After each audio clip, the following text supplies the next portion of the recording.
यह घटना south America के उन 5 दोस्तों की है जो कि समर वेकेशन में घूमने के लिए जाते हैं। वे सिटी से दूर एक ऐसी सुनसान जगह में पहुंच जाते हैं जहां बहुत ही कम घर बने होते हैं। वे देखते हैं कि एक घर जो बहुत ही डरावना लग रहा है। घर एक सुनसान सड़क के अंत में खड़ा है, जैसे किसी भूले हुए समय का अवशेष। लताओं ने दीवारों को ढक लिया है जो अब दरारों से भरी और पुरानी हो चुकी हैं। हवा में एक असामान्य सन्नाटा पसरा है। हल्की हवा चल रही है लेकिन घर में अजीब तरह की शांति है। चांद की धुंधली रोशनी आसपास के क्षेत्र पर पड़ रही है जिससे लंबी परछाइयां बन रही हैं। 5 दोस्त माइकल, सारा, जेसन, क्लेयर और एमा दरवाजे के सामने खड़े हैं। उनके चेहरे पर संकोच है। उनके टॉर्च की रोशनी टिमटिमा रही है जैसे घर रोशनी को अस्वीकार कर रहा हो। जेसन, जो सबसे साहसी है, आगे बढ़ता है, अपनी बेचैनी को छिपाने की कोशिश करते हुए। मुस्कुराते हुए कहता है, अरे ये तो बस एक पुराना घर है। हम अंदर जाकर कुछ तस्वीरें लेंगे, अपने दोस्तों को बताएंगे और फिर हमारी बहादुरी के किस्से मशहूर हो जाएंगे। लेकिन सारा, जो समूह में सबसे संवेदनशील है, असहज महसूस करती है। वह घर को घबराहट भरी नजरों से देखती है।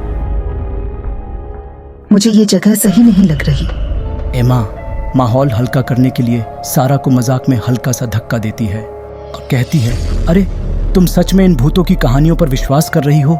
माइकल और क्लेयर एक दूसरे की ओर चिंतित नजरों से देखते हैं, लेकिन जेसन के पीछे पीछे चलते हैं, जो पुराने जंग लगे दरवाजे का हैंडल पकड़ता है। दरवाज़ा धीरे से चरमराता है और खुल जाता है। अंधेरे और खाली गलियारे का रास्ता दिखता है। समूह घर के अंदर कदम रखता है। उनके कदम लकड़ी के फर्श पर असामान्य रूप से जोर से गूंज रहे हैं। टॉर्च की रोशनी पुरानी दीवारों और जाले से ढके कोनों पर हिल रही है। हवा में भारी धूल तैर रही है। माइकल दीवार पर हाथ फेरता है और ठंडक महसूस कर रहा है, यह कहते हुए कि यहाँ इतनी ठंड नहीं होनी चाहिए, अभी तो गर्मी का मौसम है। जेसन हंसते हुए अपनी निडरता बनाए रखने की कोशिश करता है और मुस्कुराते हुए कहता है, पुराने घर हमेशा ठंडे होते हैं। तभी अचानक पीछे का दरवाज़ा जोर से धमाके के साथ बंद हो जाता है। वे सभी चौंक कर पीछे मुड़ते हैं। अब हवा और भी भारी लग रही है, जैसे घर उन्हें अपने अंदर समेट रहा हो। तभी सारा घबराते हुए कहती है, ये हवा नहीं थी। जेसन दरवाजे को खोलने की कोशिश करता है लेकिन वह हिलता नहीं। वह जोर से खींचता है लेकिन दरवाज़ा अंदर से अपने आप बंद हो चुका है। जेसन नर्वस होकर, ये अजीब है। तभी एमा कहती है, चलो जो करने आए थे वो कर लेते हैं और फिर यहाँ से चलते हैं। वे घर में आगे बढ़ते हैं और एक बड़े लिविंग रूम में प्रवेश करते हैं। कमरा पुराने सड़े गले फर्नीचर से सजा हुआ है, लेकिन इसमें कुछ अजीब है। सब कुछ बिल्कुल व्यवस्थित है, जैसे कोई यहाँ अभी अभी रह रहा हो। वर्षों पहले। चिमनी ठंडी है लेकिन अंगारे हाल के लगते हैं। क्लेयर एक पुरानी तस्वीर उठाती है। ये एक परिवार की तस्वीर है, माँ, पिता और 2 बच्चे जो सीधे सामने देख रहे हैं। उनके चेहरों पर कोई भाव नहीं है। क्लेयर कांपते हुए, ये जगह असहज है। अचानक कमरे में एक हल्की फुसफुसाहट सुनाई देती है जो मुश्किल से सुनी जा सकती है, लेकिन यह स्पष्ट रूप से किसी इंसान की आवाज़ है। वे सभी ठिठक जाते हैं, डरे हुए एक दूसरे को देखते हैं। फुसफुसाहट तेज हो जाती है और अब यह बगल के कमरे से आ रही है। जेसन घबराते हुए आवाज़ को अनदेखा करने की कोशिश करता है। जेसन कहता है, चलो देखते हैं, शायद कोई हमें डराने की कोशिश कर रहा है। वे धीरे धीरे आवाज़ की दिशा में बढ़ते हैं और जैसे ही वे उस कमरे में कदम रखते हैं, फुसफुसाहट अचानक बंद हो जाती है। डाइनिंग रूम बिल्कुल साफ सुथरा है। लकड़ी की पुरानी मेज़ पर खाना परोसा हुआ है। चांदनी खिड़की से अंदर आ रही है, लेकिन कुर्सियां वे मेज़ की ओर नहीं बल्कि दरवाजे की ओर मुड़ी हुई हैं, जिस दरवाजे से वे अंदर आए थे। अचानक रोशनी टिमटिमाने लगती है। ऊपर से एक भारी चीज़ के खींचे जाने की आवाज़ आती है। सारा कांपते हुए कहती है, हमें अभी यहाँ से निकलना चाहिए। इससे पहले कि कोई कुछ कह सके, डाइनिंग रूम का दरवाज़ा ज़ोर से बंद हो जाता है। एमा चीखती है और दरवाज़ा खोलने की कोशिश करती है, लेकिन वह हिलता नहीं। ऊपर से कदमों की आवाज़ धीमी और सावधानी से बढ़ते हुए सुनाई देती है। एमा चिल्लाते हुए, कौन है वहाँ? तभी जेसन भी चिल्लाते हुए कहता है, जो भी हो, ये मजाक नहीं है। कदमों की आवाज़ रुक जाती है। चारों ओर सन्नाटा छा जाता है। फिर ऊपर से बच्चों की हंसी की आवाज़ गूंजने लगती है, जो धीमी लेकिन डरावनी है। ये हर तरफ से आती है, जैसे पूरा घर उनकी हंसी से भर गया हो। क्लेयर माइकल का हाथ कसकर पकड़ लेती है। उसका चेहरा सफ़ेद पड़ चुका है और सिसकते हुए कहती है, ये क्या हो रहा है? अचानक रोशनी पूरी तरह से चली जाती है और घर घने अंधेरे में डूब जाता है। उनके टॉर्च की रोशनी बेतहाशा कांपने लगती है। हंसी तेज होती जा रही है और अब यह पागलपन भारी लग रहा है। सारा रोते हुए हमें यहाँ से निकलना होगा। वे दरवाजे की ओर भागते हैं, लेकिन जैसे ही वे दरवाजे तक पहुँचते हैं फर्श उनके नीचे से टूट जाता है। एक जोरदार धमाके के साथ वे सभी अंधेरे में गिर जाते हैं। वे तहखाने में गिरते हैं, उनकी सांसें उखड़ जाती हैं।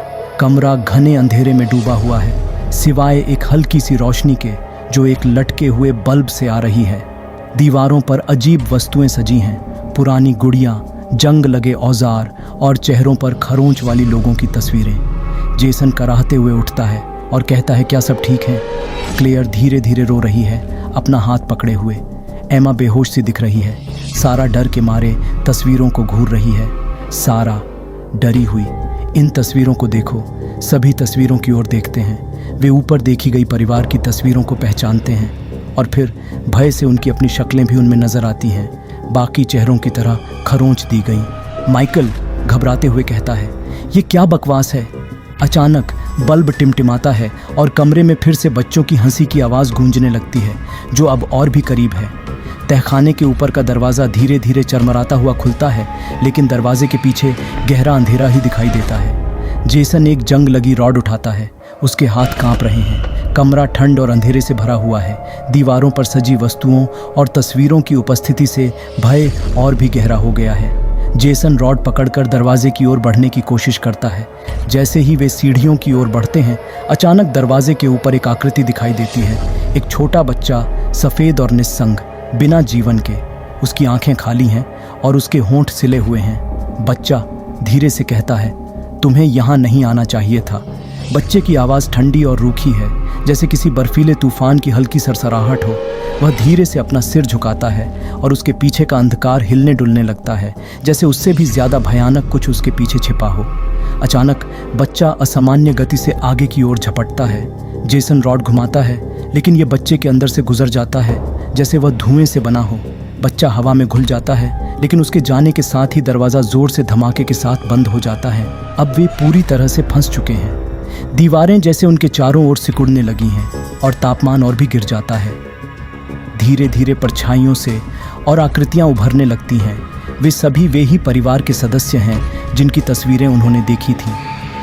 उनके खाली आंखों वाले चेहरे सीधे उनकी ओर देखते हैं और उनके मुंह बिना किसी आवाज़ के खुलते हैं, जैसे वे चीख रहे हों। सारा ज़मीन पर गिर जाती है, भय के मारे सिसकते हुए। क्लेयर उसे उठाने की कोशिश करती है, लेकिन उन प्रेतों के घेरे के बीच वह और घबरा जाती है। एमा पीछे की दीवार से सटी हुई है, उसकी टॉर्च बेतरतीब ढंग से चमक रही है। एमा चिल्लाते हुए कहती है, कुछ करो, कोई कुछ करो। तभी माइकल बेताब होकर एक जंग लगी पाइप उठाता है और उसे एक भूत की ओर घुमाता है, लेकिन यह कोई असर नहीं करता। वह प्रेत उसके आर पार चला जाता है और उसकी ठंडक माइकल के अंदर तक घुस जाती है, जैसे उसकी आत्मा जम गई हो। माइकल कमज़ोर पड़ते हुए कहता है, हम इन्हें हरा नहीं सकते। अचानक सारा का रोना बंद हो जाता है। वह खड़ी होती है, उसका चेहरा अब भावहीन और रिक्त है। सारा सपाट आवाज़ में कहती है, हमें कभी यहाँ नहीं आना चाहिए था। वह बिना किसी चेतावनी के तहखाने के सबसे अंधेरे कोने की ओर बढ़ने लगती है, जहाँ परछाइयाँ उसे पूरी तरह से निगल लेती हैं। बाकी लोग उसे पुकारते हैं, लेकिन वह कोई जवाब नहीं देती। एक एक करके वे भी उस अंधेरे की ओर खींचने लगते हैं, जैसे कोई अदृश्य शक्ति उन्हें वहां ले जा रही हो। कमरे में केवल बच्चों की डरावनी हंसी गूंजती है, जो पूरे घर में फैलती चली जाती है। अंधकार में केवल उस हंसी की गूंज सुनाई देती है और फिर सब कुछ शांत हो जाता है।